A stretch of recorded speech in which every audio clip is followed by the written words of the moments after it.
সূরা হাশরের শেষ 3 আয়াতের ভেতরে আমি আল্লাহর 14টি গুণবাচক নাম উল্লেখ করে দিয়েছি। যখন জপতে মন চাইবে এই নামগুলো দিয়ে জপবি, যখন ফরিয়াদ করবি আমার এই নামগুলো দিয়ে আমি আল্লাহর কাছে ফরিয়াদ করবি। ঠিক কিনা বলেন? রাজি আছেন?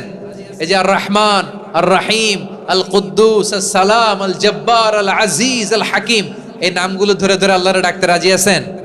খেয়াল করবেন প্রিয় ভাইরা, দোয়া কবুলের কিছু শর্ত আছে। এর মধ্যে একটা শর্ত হচ্ছে আল্লাহর সুন্দর সুন্দর নামগুলো ধরে ধরে আল্লাহকে ডাকা, তাহলে ওই দোয়াগুলো আল্লাহ তাআলা কবুল করে। এই নামগুলো আরো বিশেষ করে বেশি করে জানার চেষ্টা করবেন, তাহলে আল্লাহর প্রতি অগাধ আস্থা, বিশ্বাস, ভালোবাসা আমাদের বাড়বে।